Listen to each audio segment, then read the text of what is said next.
Una mujer perdió a su bebé al nacer en el hospital. Cuando le dieron la devastadora noticia, rompió en llanto desconsolado. Nadie podría haber imaginado lo que sucedería después, una historia de superación y esperanza que tocará tu corazón. Bienvenido de nuevo. Deja tu like en el video, suscríbete al canal y disfruta la historia. Las paredes estériles del Hospital General San Rafael parecían cerrarse sobre Beatriz Montes mientras escuchaba las palabras de la enfermera jefe. Su mundo se derrumbaba con cada sílaba pronunciada. Lo sentimos mucho, señora Montes. Durante el apagón causado por la tormenta, hubo una confusión en la sala de recién nacidos. Su bebé... No pudimos hacer nada. El rostro de la enfermera mostraba una compasión que no llegaba a sus ojos, algo que Beatriz, incluso en medio de su dolor abrumador, pudo percibir. La habitación del hospital, que horas antes había sido testigo de la alegría del nacimiento, ahora parecía un mausoleo. Afuera, la tormenta que había azotado Valencia durante la madrugada comenzaba a amainar, dejando tras de sí una ciudad empapada y un hospital sumido en el caos. El apagón había durado apenas 20 minutos, pero, según el personal médico, había sido suficiente para que ocurriera la tragedia. Beatriz, con su cuerpo aún dolorido por el parto, se negaba a aceptar lo que escuchaba. «Quiero ver a mi hijo», exigió con voz quebrada pero firme. La enfermera intercambió miradas con el médico de guardia, quien se acercó con expresión grave. «Señora Montes, entiendo su dolor, pero en estas circunstancias las imágenes de seguridad se corrompieron durante el apagón. Hubo confusión entre el personal. Fue un incidente lamentable». Sus palabras sonaban ensayadas como si evitara decir algo más. Carlos, su esposo, la sostenía por los hombros mientras las lágrimas corrían por su rostro. «Beatriz, por favor, necesitas descansar». Pero ella podía sentirlo en cada fibra de su ser. Algo no encajaba en aquella explicación. «No me estáis contando toda la verdad», murmuró, mirando directamente a los ojos del director del hospital, que acababa de entrar en la habitación con expresión solemne. «Mi hijo estaba perfectamente sano cuando nació. Lo escuché llorar, lo sostuve en mis brazos durante unos momentos». «Señora Montes», intervino el director, ajustándose las gafas con nerviosismo, «entiendo que esté conmocionada, pero le aseguro que estamos tan consternados como usted. El hospital iniciará una investigación interna para determinar exactamente qué ocurrió». Pero en sus ojos, Beatriz vio algo más que consternación. Vio culpa, quizás miedo, y en ese momento, mientras el sedante que le habían administrado comenzaba a adormecer sus sentidos, tomó una decisión. No descansaría hasta descubrir qué había pasado realmente con su bebé. La pequeña casa de Beatriz y Carlos, en las afueras de Valencia, que durante meses habían preparado con ilusión para la llegada de su primer hijo, ahora parecía un recordatorio cruel de sus sueños truncados. La habitación infantil, pintada en tonos suaves de azul, con la cuna cuidadosamente montada y pequeñas prendas dobladas en el armario, permanecía intacta. Beatriz no permitía que nadie tocara nada. «Bea, cariño, creo que deberíamos...» Carlos se detuvo en el umbral de la habitación al ver a su esposa sentada en la mecedora, sosteniendo un pequeño osito de peluche. Llevaban 3 semanas en casa y la situación empeoraba. Beatriz apenas comía. Dormía en la habitación del bebé y pasaba horas revisando una y otra vez los escasos documentos que el hospital les había entregado. «¿Deberíamos qué, Carlos? ¿Olvidar que tuvimos un hijo? ¿Guardar sus cosas como si nunca hubiera existido?» La voz de Beatriz sonaba áspera, desgastada por el llanto contenido. Carlos se acercó, arrodillándose frente a ella. Por supuesto, que no. Pero la terapeuta dijo que necesitamos comenzar el proceso de duelo. Y quizás deberías considerar tomar la medicación que te recetó.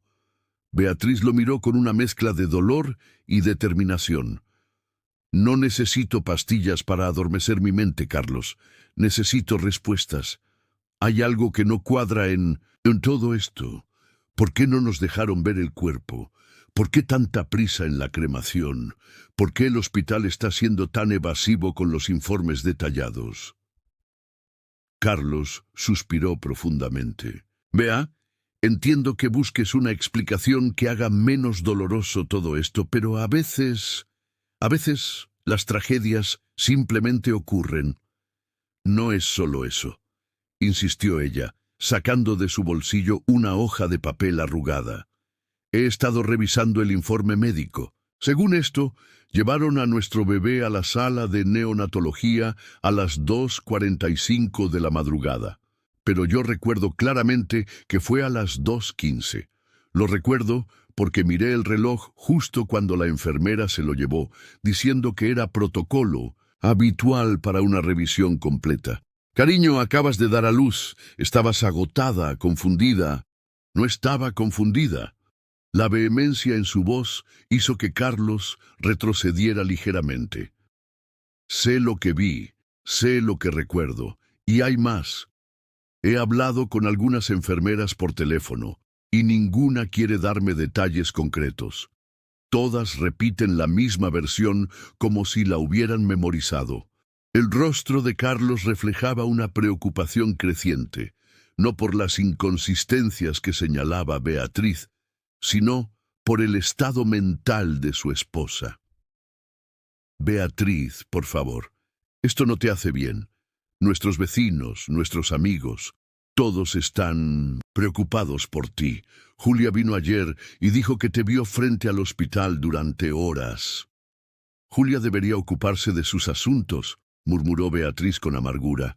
El pequeño pueblo donde vivían, a las afueras de Valencia, se había convertido en una prisión de miradas compasivas y murmullos a su paso.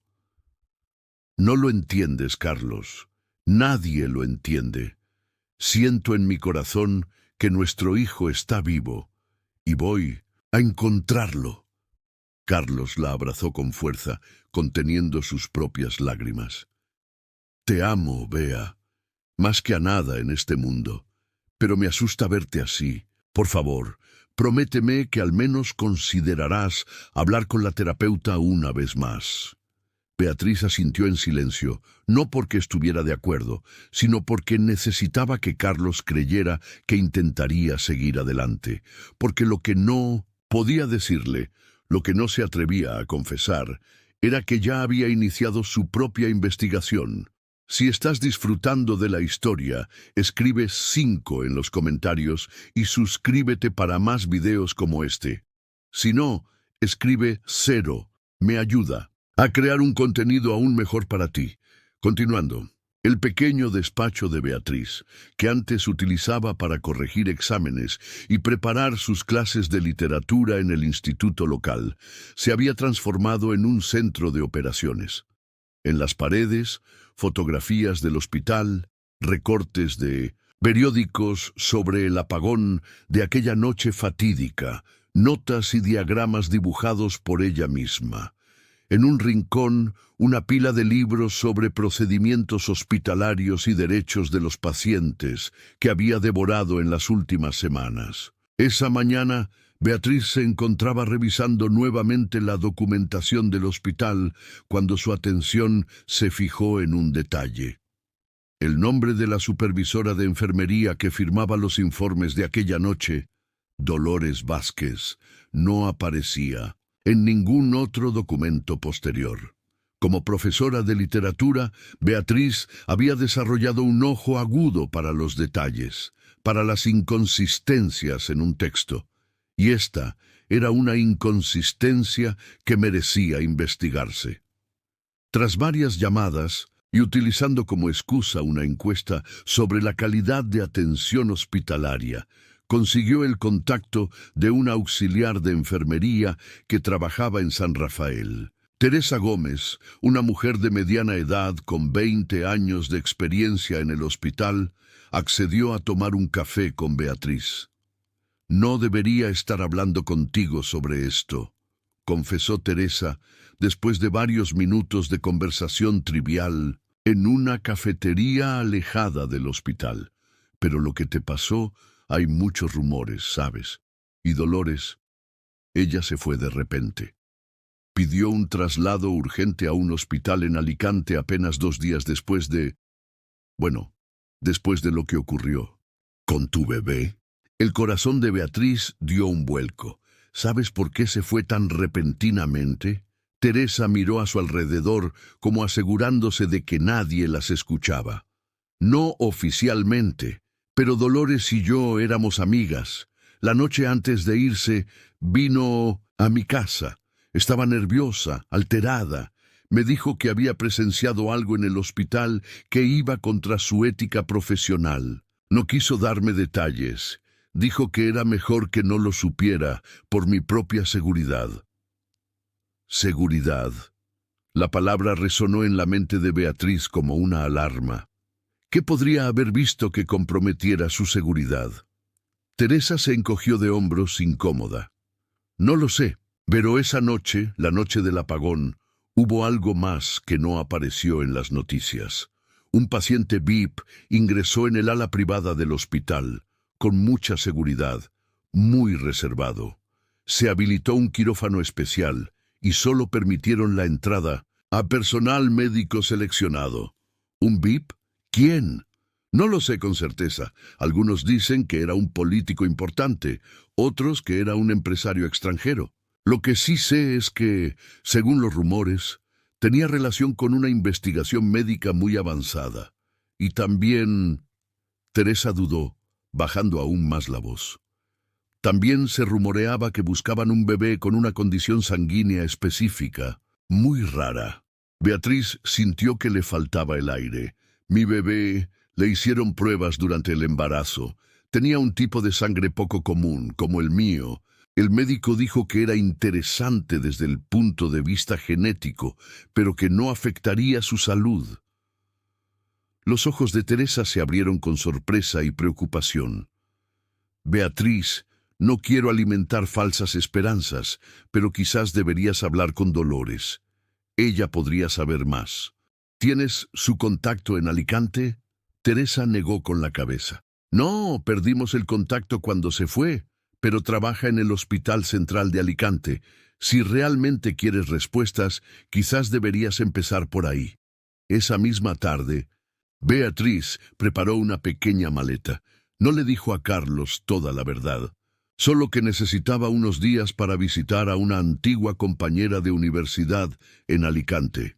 Odiaba mentirle, pero sabía que no aprobaría lo que estaba a punto de hacer. El viaje en tren a Alicante le dio tiempo para pensar, para preparar su estrategia. No sería fácil localizar a Dolores sin levantar sospechas, pero estaba determinada. Por primera vez en semanas sentía que tenía un propósito, una dirección clara en medio de la niebla de dolor que había sido su vida. Al llegar a Alicante, el contraste entre la luminosidad de la ciudad costera y la oscuridad que habitaba en su interior no podía ser mayor. Se hospedó en un modesto hotel cerca del hospital y esa misma noche comenzó a trazar su plan. No conseguiría respuestas presentándose directamente como la madre del bebé desaparecido. Necesitaba una coartada, una identidad que le abriera puertas. Decidió presentarse como periodista investigando estándares de seguridad hospitalaria tras varios incidentes recientes. No era una mentira completa. Había sido parte del equipo de redacción de la revista del instituto antes de dedicarse a la enseñanza.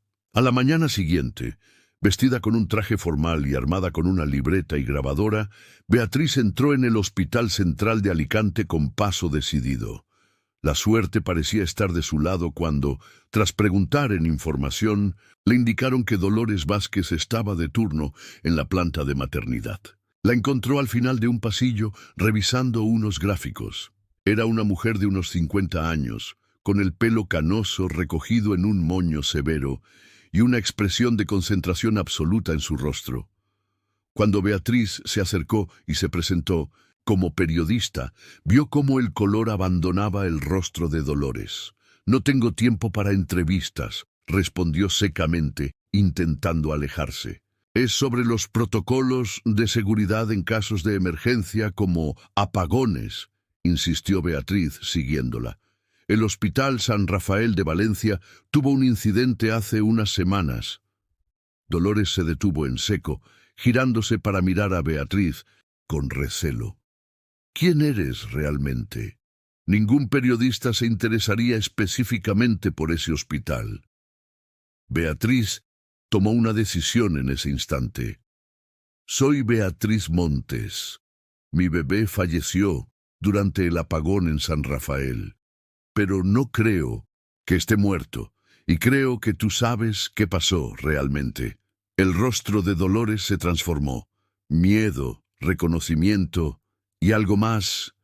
Culpa. Miró a su alrededor nerviosamente antes de sujetar a Beatriz por el brazo, conduciéndola a una pequeña sala de descanso para el personal. «No deberías estar aquí», susurró una vez que estuvieron solas. «No es seguro, ni para ti ni para mí». «Necesito saber qué le pasó a mi hijo», respondió Beatriz con la voz temblorosa pero firme. «Por favor». Dolores respiró profundamente, como tomando una decisión crucial. «No puedo hablar aquí. Mi turno termina a las 8. Hay una cafetería a 2 calles, El Faro. Encuéntrame allí a las 9. Beatriz asintió, sintiendo una mezcla de esperanza y temor. Por fin obtendría respuestas, pero estaría preparada para la verdad. Las horas hasta la reunión se hicieron eternas. Beatriz llamó a Carlos, mintiéndole nuevamente al decirle que estaba pasando un buen tiempo con su amiga, cuando en realidad caminaba inquieta por la habitación del hotel, repasando una y otra vez las preguntas que haría a Dolores. Cuando finalmente llegó al café, Dolores ya estaba allí, en una mesa apartada, con una taza de té entre las manos. Parecía haber envejecido años en las pocas horas desde su encuentro en el hospital. «Antes de que te diga lo que sé», comenzó. «Dolores, después de que Beatriz se sentara, necesito que entiendas que hay personas poderosas involucradas, personas que no dudarían en silenciar a quienes amenacen sus intereses». «Lo entiendo», respondió Beatriz, aunque en realidad no podía imaginar en qué clase de oscuro laberinto estaba a punto de adentrarse. «La noche que diste a luz no hubo solo un apagón, fue provocado deliberadamente», confesó Dolores en voz baja. «Hay un programa secreto, una investigación médica avanzada centrada en bebés con ciertos marcadores genéticos raros.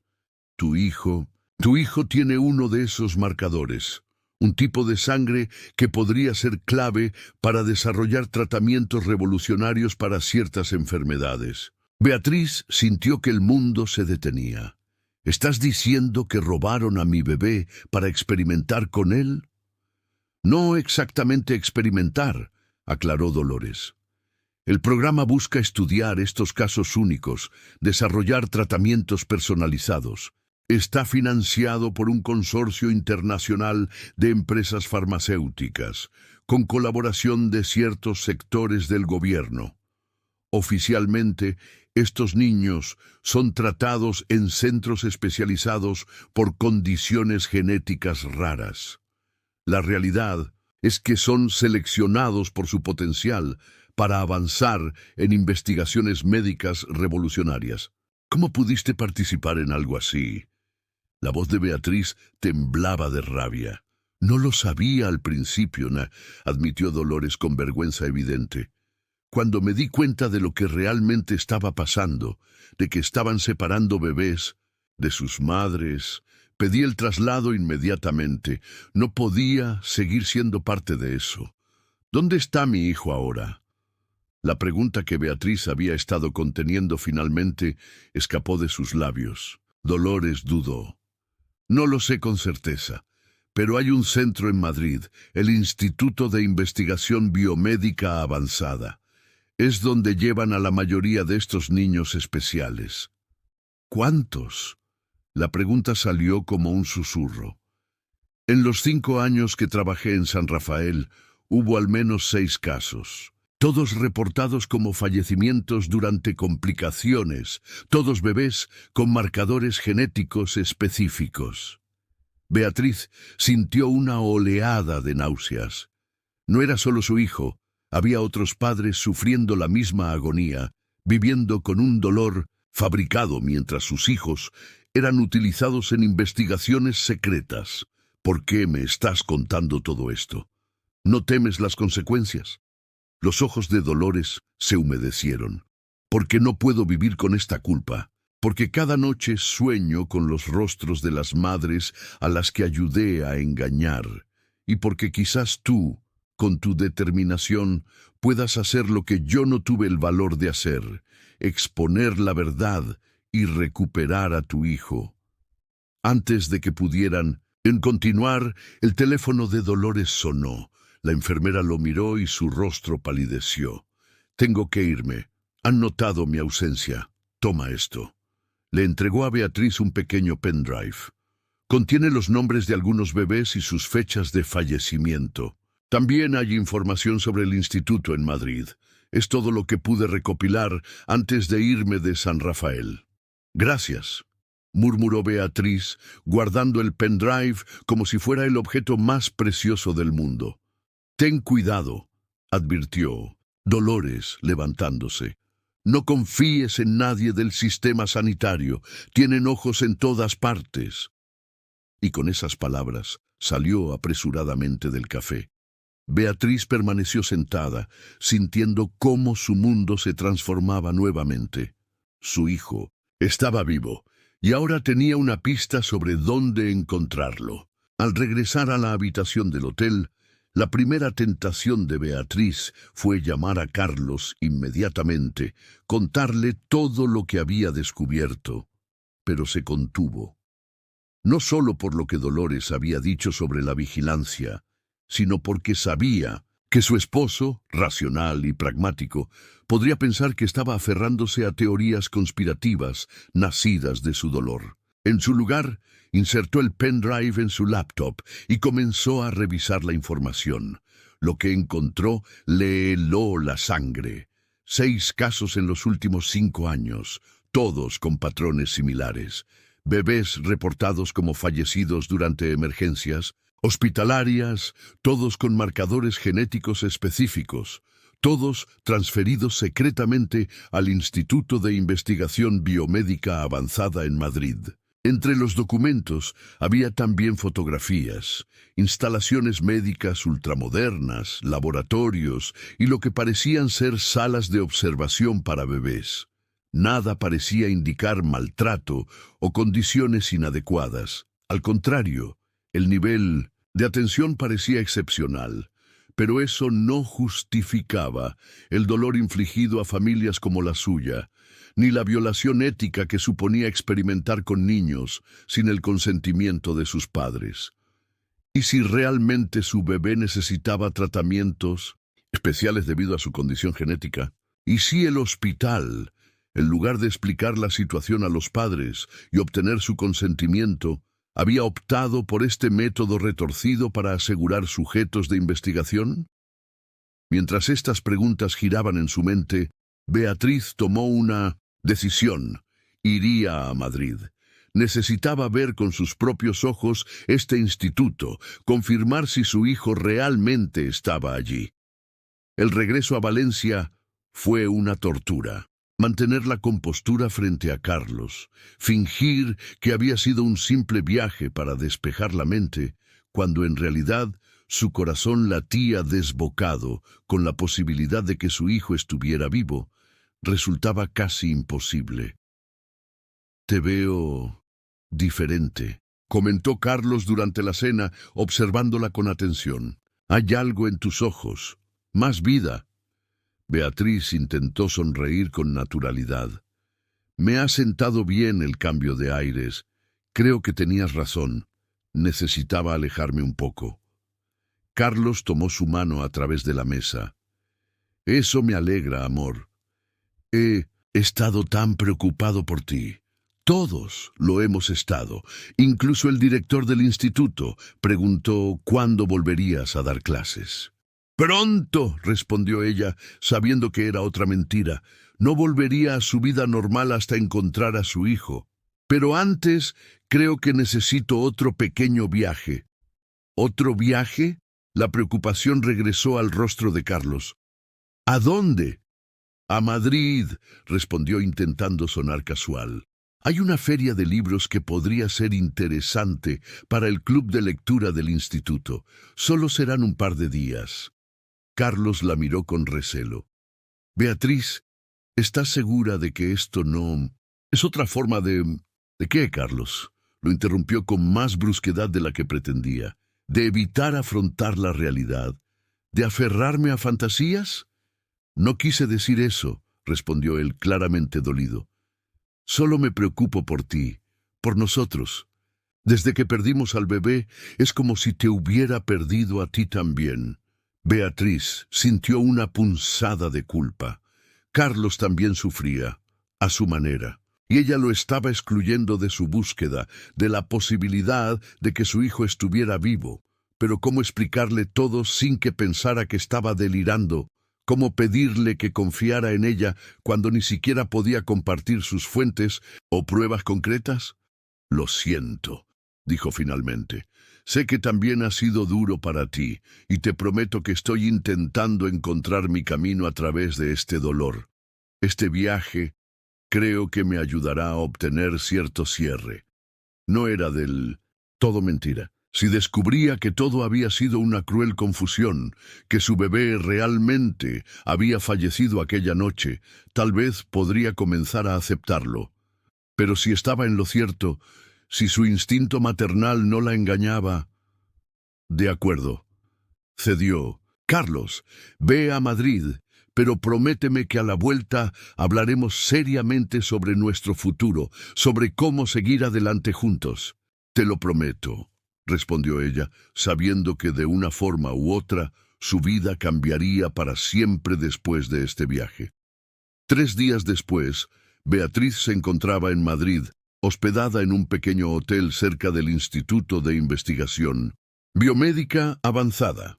Desde su ventana podía ver el imponente edificio de cristal y acero que, según la información oficial, albergaba algunos de los proyectos médicos más innovadores de Europa. El instituto estaba ubicado en un complejo científico a las afueras de Madrid, rodeado de seguridad y con acceso restringido. No sería fácil entrar, menos aún acceder a las áreas donde podrían estar los niños. Beatriz necesitaba un plan, una estrategia que no levantara sospechas. Durante el primer día, se limitó a observar el edificio desde diferentes ángulos, tomando nota de las entradas y salidas, del personal que accedía, de los horarios de mayor actividad. Notó que había una cafetería en la planta baja, abierta al público, que parecía ser frecuentada por empleados del instituto durante sus descansos. Al segundo día, decidió arriesgarse. Vestida con ropa formal y proyectando confianza, entró en la cafetería y se sentó en una mesa cercana a un grupo de mujeres que por sus conversaciones parecían trabajar en el instituto. Durante más de 1 hora, fingió trabajar en su laptop mientras escuchaba atentamente. El ala pediátrica ha recibido más fondos este mes, comentó una de ellas. Supongo que con el nuevo caso que llegó la semana pasada, necesitaban ampliar el equipo.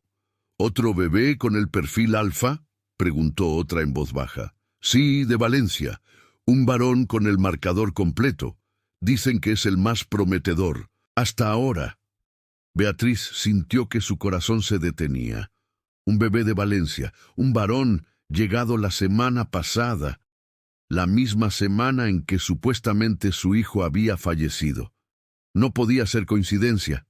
Esa noche, en la soledad de su habitación de hotel, Beatriz lloró.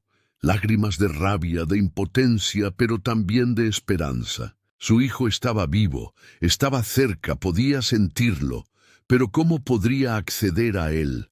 La respuesta llegó de manera inesperada al día siguiente, mientras revisaba nuevamente la información del pendrive de Dolores. Entre los documentos había un nombre que no había notado antes. Doctora Elena Martín, especialista en genética pediátrica, actual directora del programa de investigación del instituto. Y junto a su nombre, una nota manuscrita de Dolores. Tiene dudas éticas. Podría ayudar. ¿Y si no estaba sola en esto? ¿Y si dentro del propio sistema había personas que cuestionaban estos métodos? Con renovada determinación, Beatriz buscó información sobre la doctora Martín. Encontró varios artículos académicos publicados por ella, todos relacionados con tratamientos genéticos personalizados para enfermedades raras infantiles.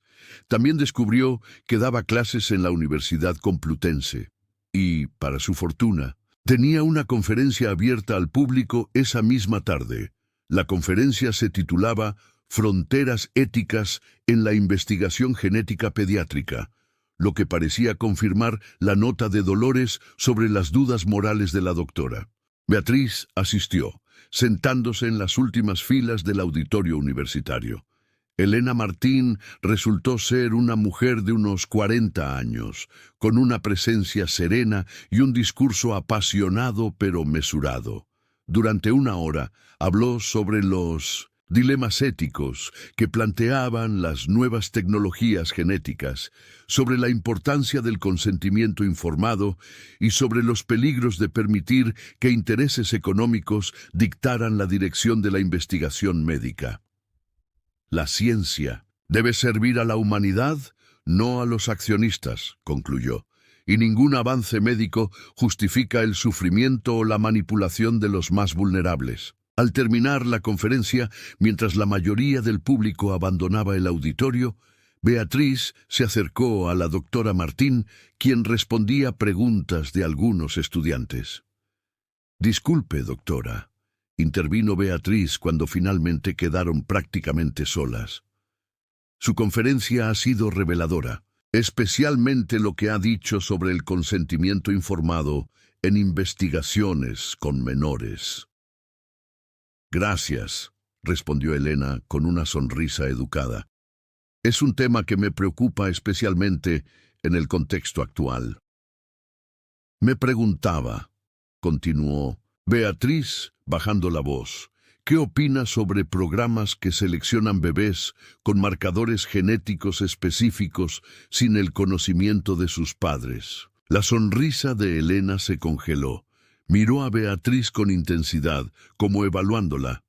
«Eso sería éticamente inaceptable, por supuesto, pero no tengo conocimiento de ningún programa así en España. Ni siquiera en el Instituto de Investigación Biomédica Avanzada». El rostro de Elena palideció visiblemente.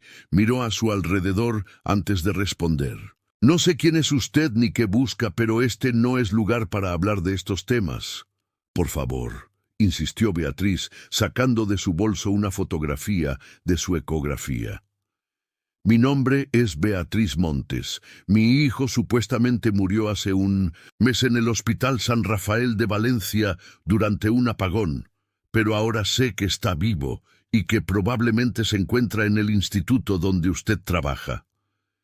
Elena observó la fotografía y luego a Beatriz, con una expresión indescifrable. Finalmente, tomó una decisión. «Venga conmigo».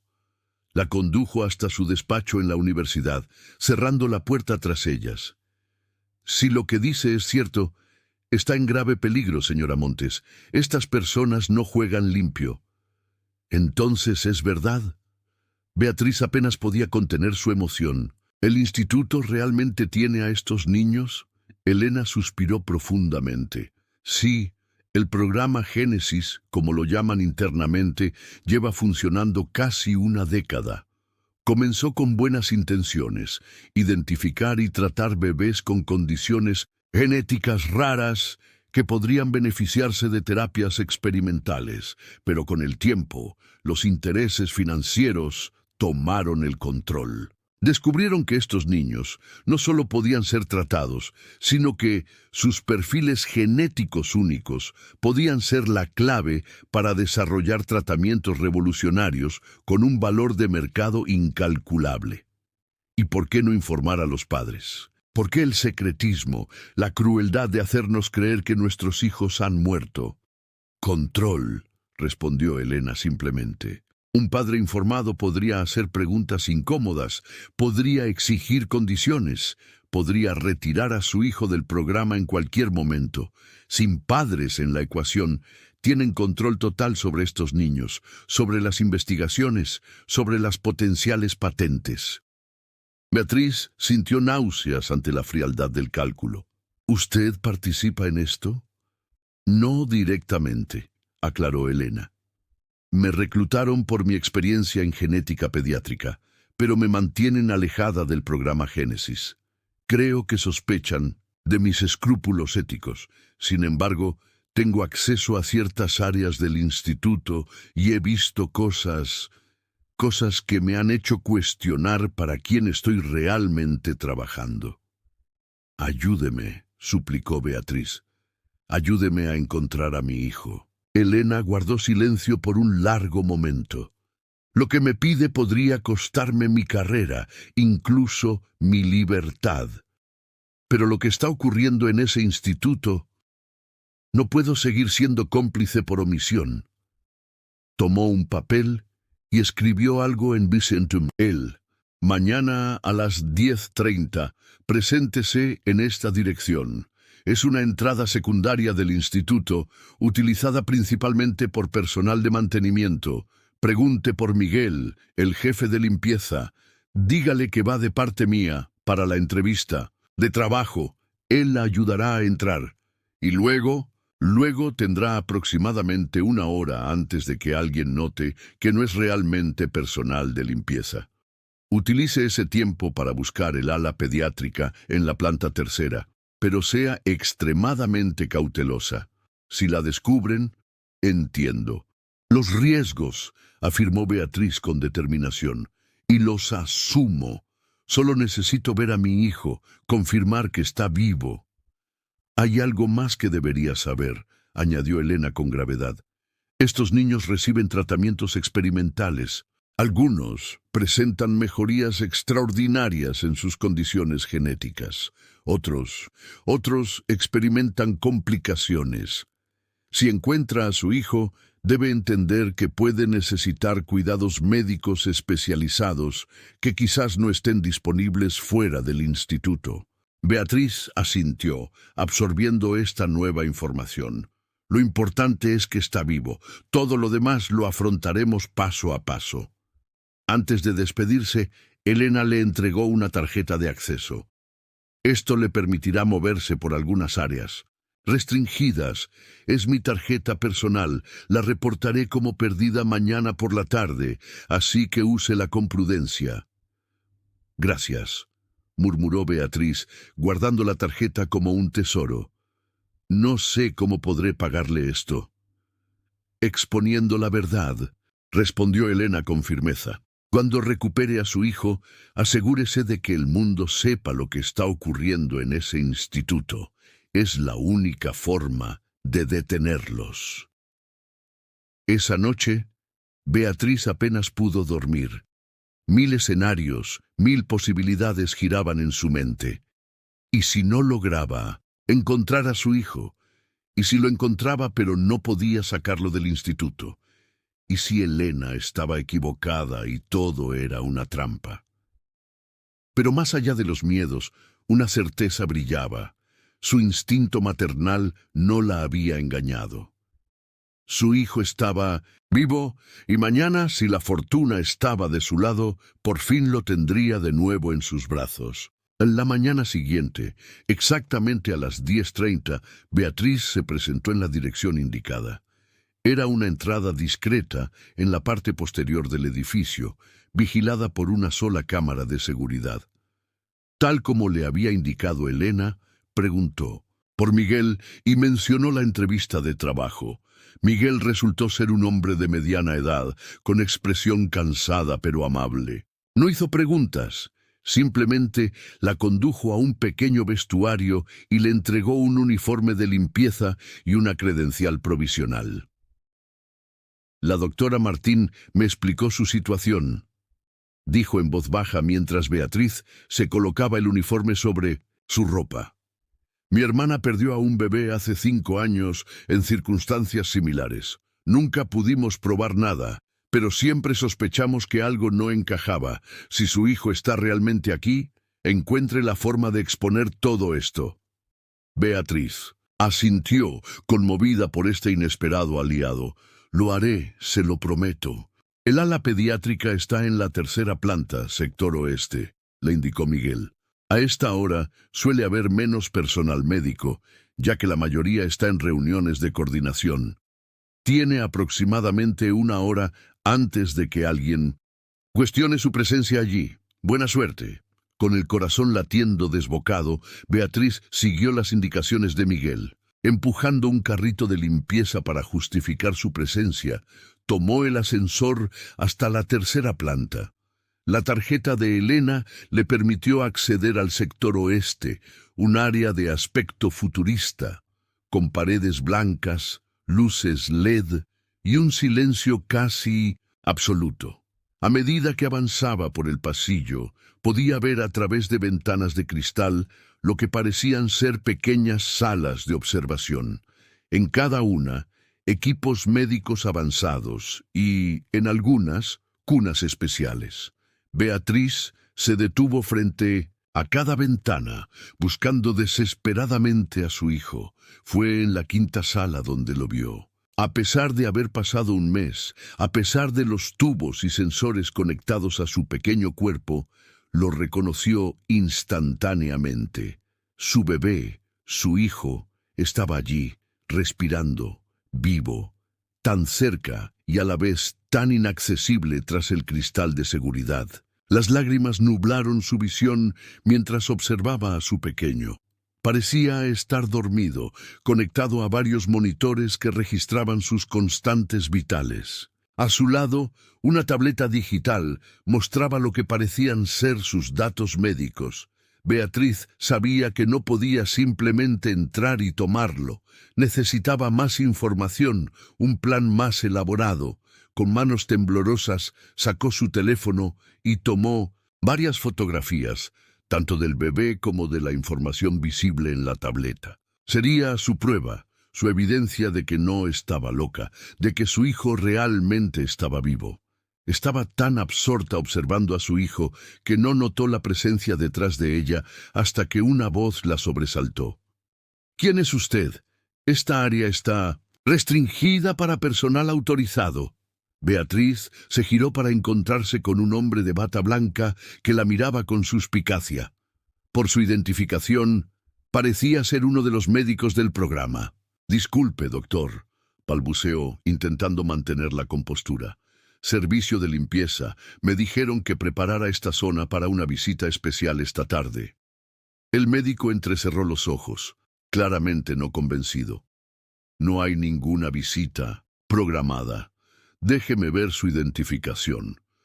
En ese momento, Beatriz supo que su coartada se había desmoronado. Podía intentar mantener la farsa, pero cada segundo que pasaba aumentaba el riesgo de ser descubierta. Y si eso ocurría, quizás nunca tendría otra oportunidad de recuperar a su hijo. «Lo siento», murmuró, y antes de que el médico pudiera reaccionar, lo empujó con todas sus fuerzas y echó a correr por el pasillo. Detrás de ella escuchó gritos, el sonido de una alarma. La habían descubierto. Su corazón latía desbocado, mientras buscaba desesperadamente una salida. No podía usar el ascensor, estaría vigilado, necesitaba encontrar las escaleras de emergencia. Giró en una esquina y se encontró frente a una puerta con el símbolo de escalera. Utilizó la tarjeta de Elena para abrirla y comenzó a bajar los escalones de 2 en 2, consciente de que cada segundo era crucial. Cuando alcanzó la planta baja, se detuvo un momento para recuperar el aliento y pensar. No podía salir por la entrada principal. Seguramente ya estarían buscándola allí. Recordó la entrada secundaria por la que había accedido. ¿Podría Miguel ayudarla nuevamente? No tuvo tiempo de decidir. La puerta de la escalera se abrió de golpe y 2 guardias de seguridad entraron, buscándola. Beatriz se ocultó tras un recodo, conteniendo la respiración. Cuando los guardias pasaron de largo, continuó su descenso hasta el sótano. El sótano era un laberinto de pasillos de mantenimiento, oscuros y poco transitados. Beatriz avanzó, guiada más por instinto que por conocimiento, buscando desesperadamente una salida. Finalmente, tras lo que pareció una eternidad, vio una puerta con un letrero de salida de emergencia. La alarma sonaría al abrirla, pero a estas alturas el sigilo ya no importaba. Empujó la barra y la puerta se abrió, liberándola al exterior mientras una estridente alarma comenzaba a sonar. Sin mirar atrás, Beatriz corrió hacia la calle, mezclándose con los transeúntes y perdiéndose en la ciudad. Solo cuando estuvo segura de haber dejado atrás a cualquier posible perseguidor, se detuvo en un pequeño parque para recuperar el aliento y procesar lo que acababa de vivir. Lo había logrado. Había visto a su hijo. Tenía pruebas. Pero ahora, ¿qué haría con esta información? ¿Cómo podría recuperar a su bebé sin ponerlo en peligro? Una cosa era clara, no podía hacerlo sola. Necesitaba ayuda, aliados que creyeran en su historia y tuvieran los recursos para enfrentarse a una organización tan poderosa. Con manos temblorosas, sacó su teléfono y marcó el número de Carlos. Era hora de contarle toda la verdad. «Beatriz», la voz de Carlos sonaba preocupada. «¿Estás bien? No he sabido de ti en días». «Carlos, escúchame», comenzó ella, con la voz quebrada por la emoción. «Sé que va a sonar increíble, pero nuestro hijo está vivo. Lo he visto hoy. Tengo pruebas». Un silencio sepulcral siguió a sus palabras. Cuando Carlos habló de nuevo, su voz era cautelosa, como si temiera lo que estaba escuchando. «Beatriz, por favor, no hagas esto. Hemos hablado sobre buscar ayuda profesional». «No, Carlos, escúchame», lo interrumpió con desesperación. «No estoy delirando. Tengo fotos, evidencia. El hospital nos mintió. Nuestro bebé no murió esa noche. Fue seleccionado para un programa de investigación secreto debido a su perfil genético. Están usando a estos niños, Carlos, y no soy la única madre a la que le han hecho esto». Le explicó todo, su investigación, el encuentro con Dolores, la ayuda de Elena, su infiltración en el instituto y finalmente el momento en que había visto a su hijo, vivo, conectado a máquinas en aquella sala estéril. Hubo otro largo silencio antes de que Carlos respondiera.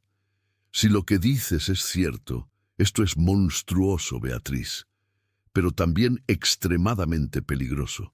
Si estas personas han llegado tan lejos para ocultar lo que están haciendo...» «Lo sé», respondió ella, «por eso necesito tu ayuda. No puedo hacer esto sola, Carlos.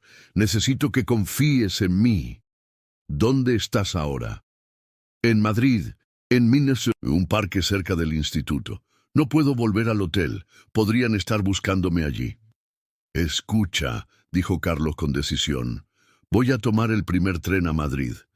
Mientras tanto, busca un lugar seguro para pasar la noche, un hostal pequeño donde no pidan mucha documentación. Y Beatriz, ten cuidado. Si lo que dices es cierto, estas personas no se detendrán ante nada». «Te esperaré», prometió ella, sintiendo por primera vez en semanas que no estaba sola en esta lucha. Esa noche, en un modesto hostal del centro de Madrid, Beatriz esperó a Carlos con una mezcla de ansiedad y esperanza. Cuando finalmente llegó, pasada la medianoche, el simple hecho de verlo, de sentir sus brazos alrededor de ella, Desató todas las emociones contenidas. Lo siento, sollozó en su hombro. Siento haberte mentido, haberte excluido. Tenía miedo de que pensaras que estaba loca, que me estaba aferrando a fantasías por dolor. Yo también lo siento, respondió él, acariciando su cabello. Debí confiar más en tu instinto. Debí escucharte cuando decías que algo no encajaba. Se separó ligeramente para mirarla a los ojos. Muéstrame lo que has encontrado. Beatriz le enseñó las fotografías en su teléfono. Su bebé en la incubadora especializada, la tableta con sus datos médicos, donde se podía leer claramente sujeto G07, Valencia, y una lista de tratamientos experimentales. Carlos observó las imágenes con una mezcla de horror y asombro. Dios mío, Beatriz, tenías razón todo el tiempo. Sus ojos se llenaron de lágrimas. Nuestro hijo está vivo, pero ¿cómo vamos a recuperarlo? No podemos simplemente entrar y tomarlo. No, concordó ella, pero tenemos algo que no teníamos antes, pruebas, y conocemos a alguien que podría ayudarnos. Le habló a Carlos sobre Elena Martín, sobre sus dudas éticas y su disposición a ayudar. Si ella testifica sobre lo que está ocurriendo en ese instituto, junto con las pruebas que hemos recopilado, podríamos contactar a un periodista de investigación, sugirió Carlos, su mente analítica trabajando a toda velocidad. Alguien con experiencia en destapar escándalos médicos. Con suficiente evidencia y testimonios como el de Elena, podrían publicar un reportaje que obligara a las autoridades a intervenir. ¿Conoces a alguien así? Carlos asintió lentamente. Gabriel Ruiz, del diario El Imparcial. Trabajamos y juntos en un caso de corrupción en la universidad hace unos años. Es tenaz y tiene contactos en todas partes. Si alguien puede ayudarnos a exponer esto, es él. Por primera vez en lo que parecía una eternidad, Beatriz sintió una chispa de verdadera esperanza. Llámalo. Mientras tanto, intentaré contactar nuevamente con Elena. Necesitamos toda la ayuda posible. A la mañana siguiente, Carlos logró concertar una reunión con Gabriel Ruiz para ese mismo día. El periodista, intrigado por la vaga explicación de Carlos sobre un escándalo médico de proporciones nacionales, accedió a verlos en un café discreto. Mientras tanto, Beatriz intentó contactar con Elena, pero su teléfono parecía estar apagado. Con creciente preocupación, llamó al departamento de la universidad donde la doctora daba clases, solo para descubrir que Elena no se había presentado a sus compromisos del día. «Esto no me gusta», comentó a Carlos. «¿Y si le ha pasado algo por ayudarme?» «No anticipemos problemas», respondió él, aunque su expresión reflejaba preocupación. «Centrémonos en la reunión con Gabriel. Si logramos interesarlo en la historia, tendremos un aliado poderoso». Gabriel Ruiz resultó ser un hombre de unos 50 años, con una mirada penetrante y una expresión de permanente escepticismo. Escuchó en silencio mientras Beatriz y Carlos le explicaban la situación, detallando cada paso de la investigación de Beatriz, desde las inconsistencias en el informe hospitalario hasta su infiltración en el instituto. «Es una historia increíble», comentó Gabriel cuando terminaron. «En el sentido literal de la palabra, difícil de creer. Sin embargo», observó las fotografías en el teléfono de Beatriz. «Estas imágenes son convincentes, y el nombre del Instituto de Investigación Biomédica Avanzada no es nuevo para mí. Ha habido rumores sobre prácticas cuestionables allí durante años, aunque nunca nada tan grave como lo que me estáis contando». «¿Nos ayudarás?», preguntó Beatriz directamente. Gabriel la miró con intensidad. «Esto no será fácil ni rápido. Estamos hablando de enfrentarnos a una institución con conexiones poderosas, respaldada por empresas farmacéuticas con recursos prácticamente ilimitados. Necesitaremos más que unas fotos y testimonios aislados. Necesitaremos documentación interna, testigos dispuestos a hablar, on the record, evidencia irrefutable. La doctora Elena Martín podría proporcionarnos parte de eso, sugirió Carlos, si logramos contactar con ella. Intentaré localizarla a través de mis fuentes, ofreció Gabriel. Mientras tanto, necesito que recopiléis toda la información que tengáis, documentos, nombres, fechas, cualquier cosa que pueda verificarse independientemente. Y nuestro hijo. La voz de Beatriz temblaba. Cada día que pasa está recibiendo tratamientos experimentales sin nuestro consentimiento. No podemos simplemente esperar mientras preparamos un reportaje.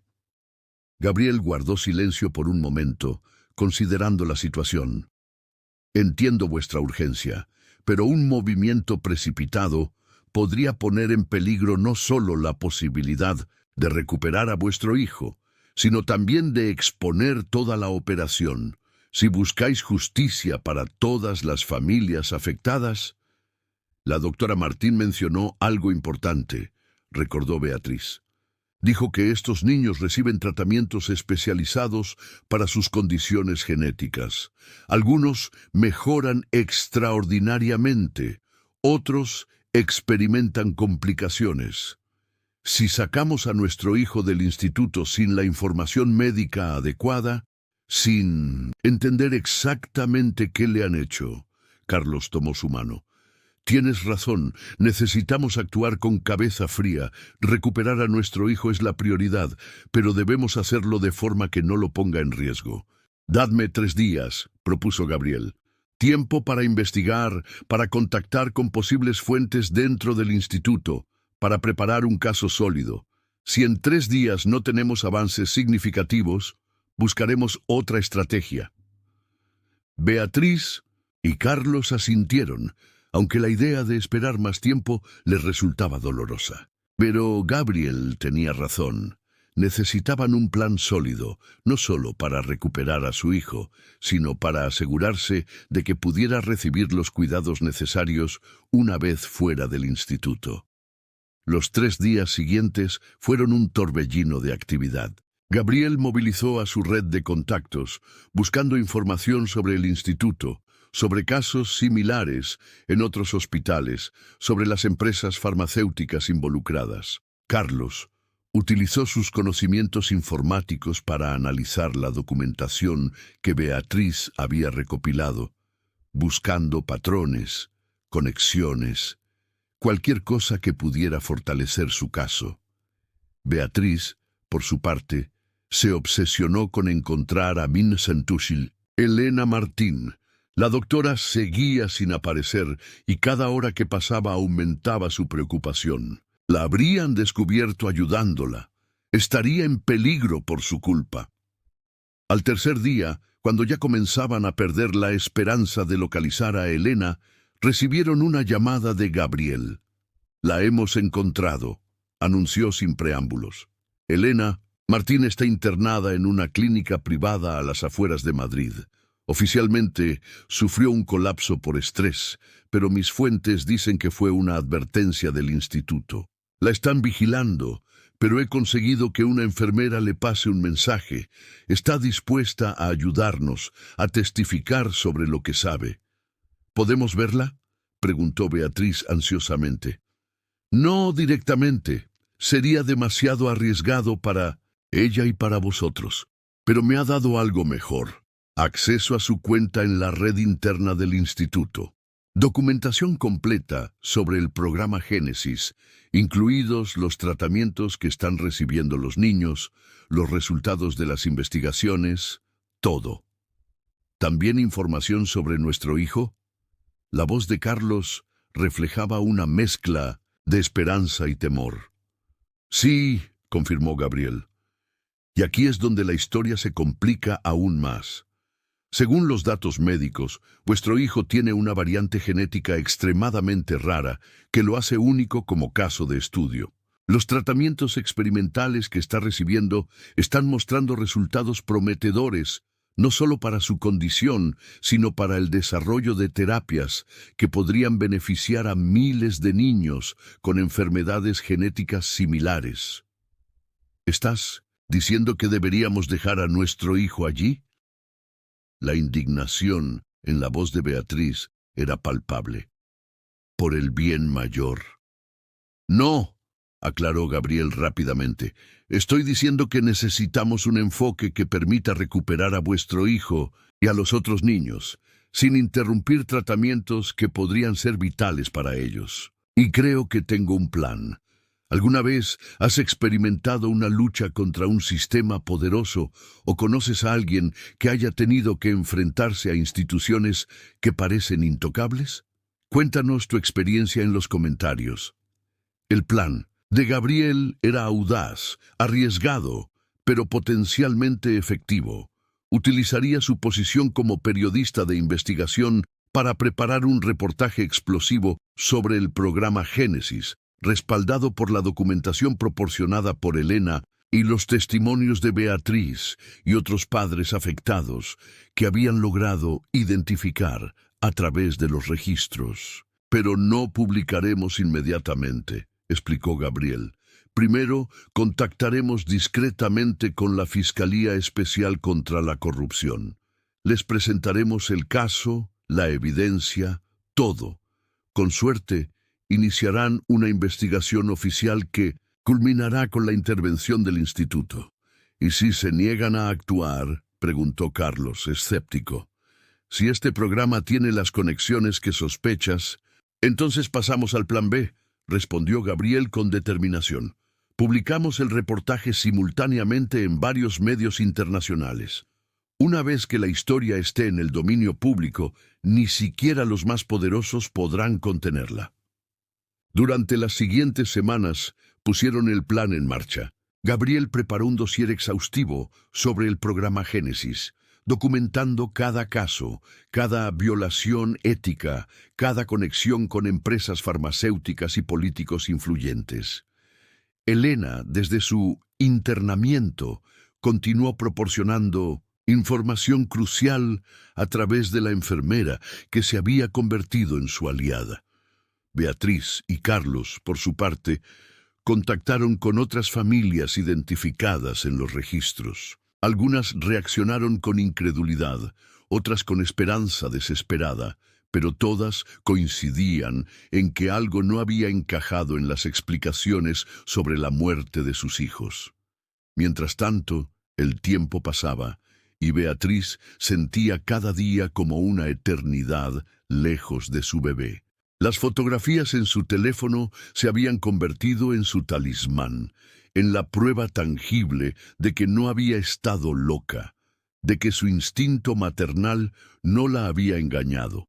Finalmente, 6 semanas después de aquel día en que Beatriz se había infiltrado en el instituto, Gabriel les comunicó que la Fiscalía había accedido a abrir una investigación preliminar. 2 días después, equipos de la Guardia Civil y funcionarios judiciales irrumpieron en el Instituto de Investigación Biomédica Avanzada, requisando documentación y, lo más importante, poniendo bajo custodia judicial a los 11 niños que formaban parte del programa Génesis. La noticia estalló en los medios nacionales e internacionales. Escándalo médico.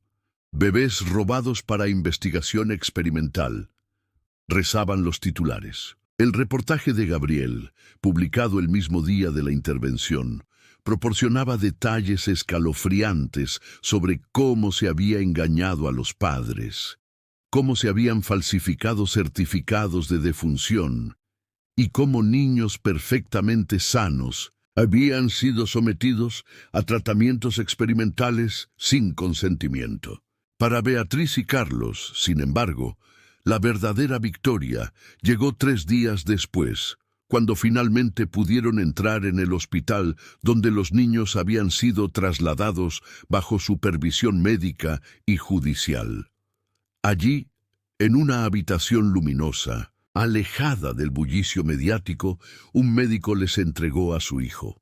El momento en que Beatriz sostuvo nuevamente a su bebé en brazos fue indescriptible. Las lágrimas corrían libremente por su rostro mientras lo acunaba, observando cada detalle de su pequeño rostro, sintiendo su calidez, escuchando su respiración. Carlos los rodeó a ambos con sus brazos, formando un círculo protector alrededor de su familia recuperada.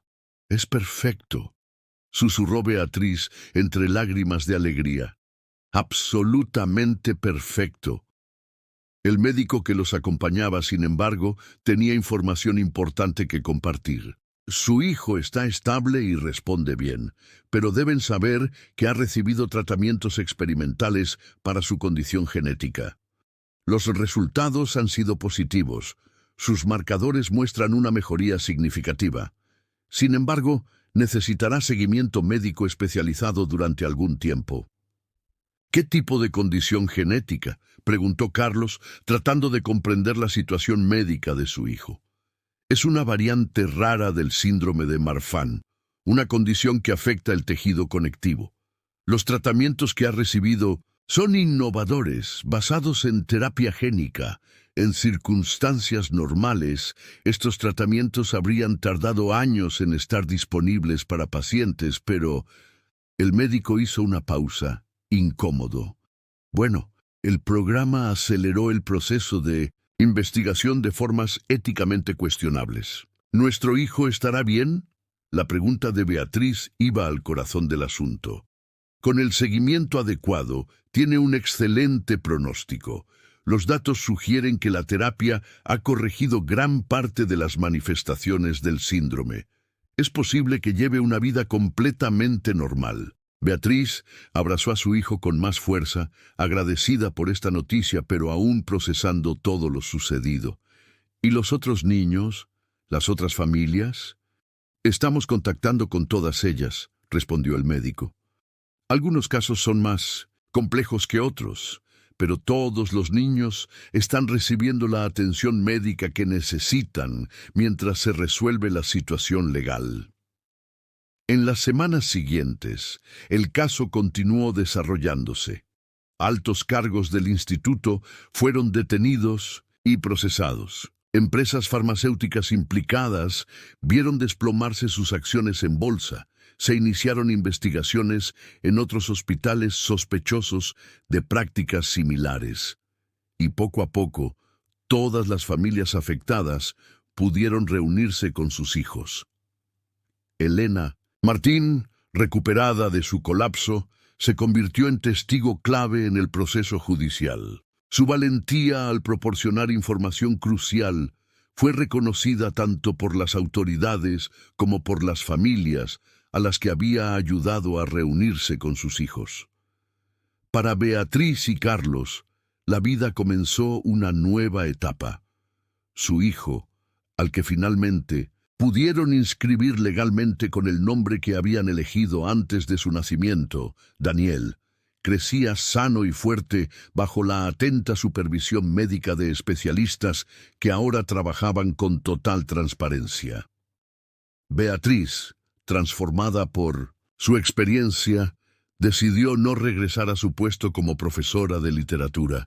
En su lugar, fundó una asociación para apoyar a familias en situaciones similares, para ayudarlas a navegar por el complejo sistema sanitario y legal.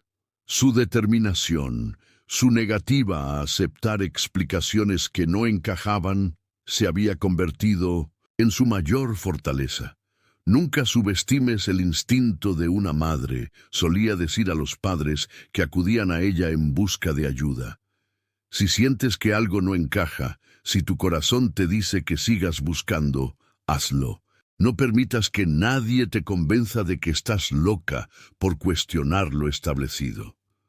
Carlos, por su parte, utilizó sus conocimientos informáticos para crear una plataforma digital que permitía a pacientes y familias acceder a sus historiales médicos completos, promoviendo la transparencia en el sistema sanitario.